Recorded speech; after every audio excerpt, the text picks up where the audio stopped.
Hey everyone, welcome back to One Car Woodshop. I'm David. Nice to have you all here. We got a really cool project here in store today. In today's episode, we're going to cover designing, making, and finishing a walnut bench that's going to be designed for sort of an entryway area. It's going to be a really nice, clean design. I think the wood I've got in store for this is really beautiful. It's some black walnut that I picked up from a friend. So I'm glad to have you guys along, and we're going to cover the whole thing from start to finish.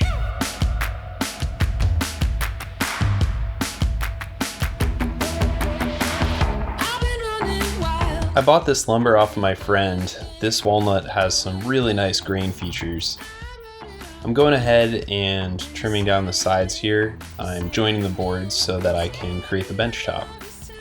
I'm laying out the pieces on the table on the side here just so I can kind of lay out the grain pattern in a way that looks pleasing.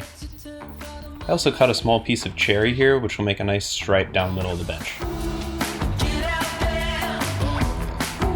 Here I'm beginning to cut the skirts for the sides of the bench.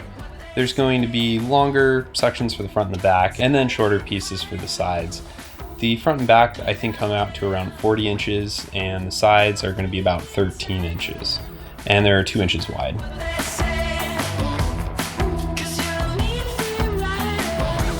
Here I'm also beginning to cut the leg stock. This is 8/4 walnut lumber that I got from a different lumber supplier, and I'm cutting them into square legs.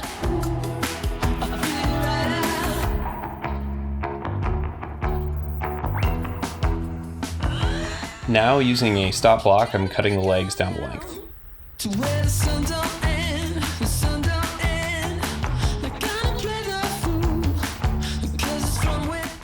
Alright, here I'm building the jig that I'll be using to taper the legs.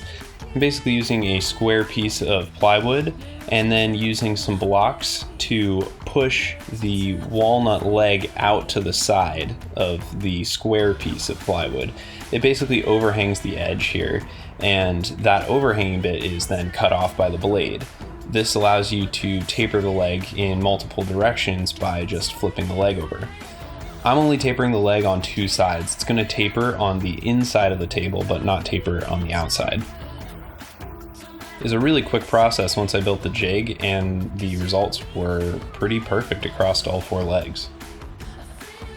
One big thing to note here is that I did set up the geometry of this jig so that the taper ends about 2 inches below the top of the leg.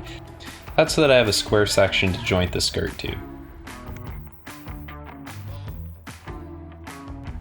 Here I'm just cutting down those shorter side skirts. And finally I'm fitting a dado stack so that I can cut the tenons for the mortise and tenon setup that'll join the skirt to the legs.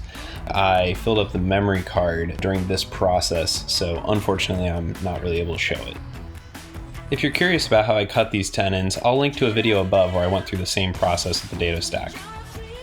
I went ahead and drilled out the mortises with a 3/8 drill bit, and here I'm cleaning up those mortises with a chisel just to get square edges. I went with a 3/8 tenon because that's roughly half the width of the 4/4 lumber that I'm using, and it also happens to be the largest drill bit that I have, so it all worked out well. One thing I love about using the mortise and tenon is that the shoulders of the tenon butt up against the other workpiece, giving you a square joint. It's especially true when you create the tenons with the dado stack. It ends up being very square.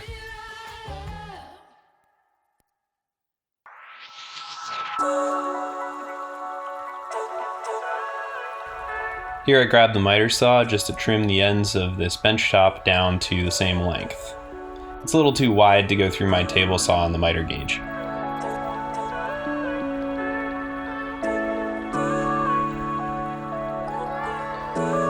And now I'm just planing the surface of the bench both on the top and the bottom to be totally flat. It's worth noting that the thickness of 4/4 lumber can actually vary a little bit, so the cherry strip that I cut, it was just a hair wider than the walnut, but the plane took that down really quickly. And at the same time, I'm also cutting off all the glue squeeze out from the initial glue up.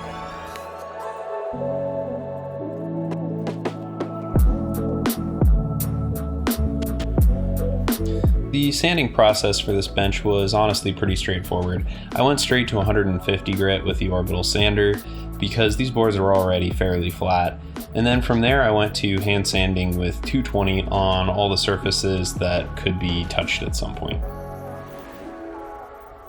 I don't really feel like sanding anything above that is necessary, since the finish is either going to make or break the smoothness of the object at that point. Here I'm using some chisels to clean up a little bit of excess glue squeeze out, and then I'm going over to the orbital sander to sand the bottom assembly here. You'll notice that I kept the bench top and this bottom assembly separate through the whole sanding and finishing process. I did that because it was much easier to get into the nooks and crannies without this whole thing being assembled.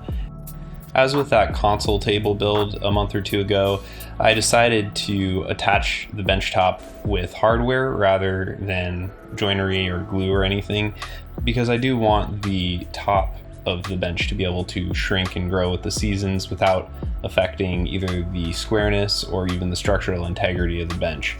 So because these are two completely separate components, I just figured, why not sand and finish them separately? It may be obvious, but aside from just smoothing all the surfaces with that 220 hand sandpaper, I'm also breaking all the edges. I've decided for my aesthetic that this works best. Using the orbital is a little bit too aggressive when you're breaking edges, but with 220 hand sandpaper, I get really good control.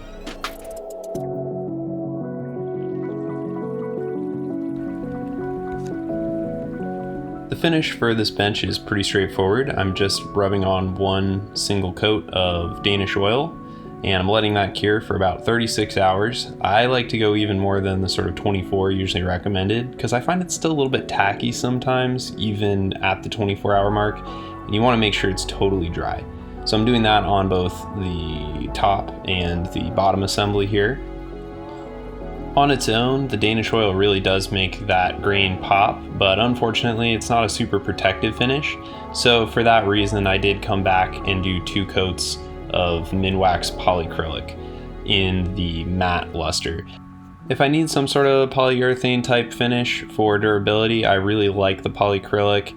It lays pretty thin, it doesn't affect the look of the piece too much, and in that matte luster, it really keeps it from getting that plasticky look. It dries much less glossy than you see it here. Also got to admire the sort of COVID chic I've got going on here. After all the finish dried, it was just time to attach the bench top to the bottom assembly. I just used some simple L brackets for this and some pretty standard hardware. It allows for a little bit of float and expansion, but still keeps everything feeling very solid. In terms of the time spent to make a project, this was actually a pretty quick one, but I think the wood here is really what steals the show. It's a very simple bench, but that walnut just really pops. I also really like that stripe that I put down the middle, just gives it a little extra something. And you can see here this knot even looks like it sort of travels onto the other piece of wood, which it totally doesn't, but the grain just lines up so nicely. There's no wobble in this bench, and that's good enough for me.